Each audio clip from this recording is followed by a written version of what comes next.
as best as believed possible, about 400 or 500 years, to been one of their internal bases.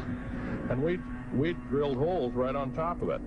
All the stinking air, all the black sooty air came right out as soon as the first hole was sunk, and all this soot came up. And, well, that's when all the hell broke loose, really, all started. I have a picture of one of the aliens been working for the United States Pentagon for the last 58 years. His name is Val Valiant Thor. He's right here. There's my father in the background.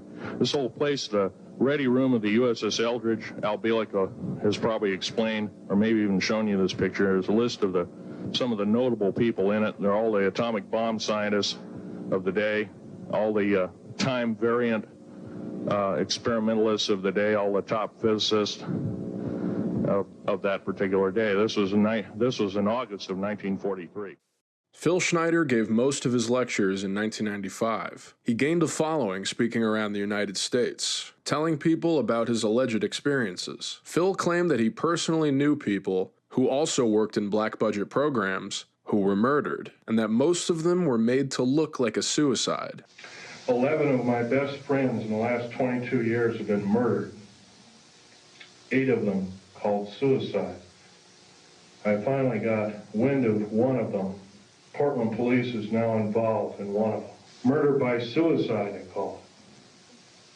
On August 6, 1993, 2 years before his lectures, one of Phil's best friends, Ron Rummel, was found dead in Sam McClay Park, Oregon. He had suffered a fatal gunshot wound to the head, and a gun was found nearby. Police ruled it as suicide, but Phil and many others strongly believed that he was murdered. Ron Rummel was best known for publishing the Alien Digest, a newsletter filled with stories and testimonies regarding the UFO cover-up.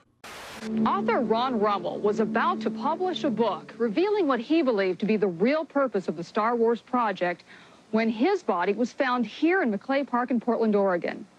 His death was ruled suicide, but few agree with that verdict. As far as the police and the FBI are concerned, it's case closed. Unfortunately, there's the shocking thing that his murderer, I believe his murderer, is still out there at large. Why is it you're speaking out? There have been enough lives taken under the premise of suicide when they were actually very stable individuals. They had families and they had lives to look forward to, and they had every reason to live. And if there is some form of conspiracy out there, then the more people that are talking might end up saving lives in the long run.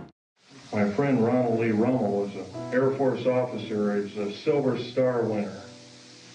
There's a good chance that when I fly back to Vegas, I have to drive home. I left my car down in Vegas. I have to drive home alone. I'm scared to hell. On January 17, 1996, after not being seen for at least 5 days, Phil Schneider was found dead in his apartment by his landlord and a detective from the Clackamas County Sheriff's Office. The autopsy report listed the cause of death as unknown, but it was later discovered that Phil was actually strangled by his own catheter hose. Was this a case of negligence or a cover-up? There's a number of you ladies present, so I won't gore you out, but Al has seen some of the wounds, and there's a few other people that have been to a few of my other lectures, and they can attest that I have been shot. I've been run off the road.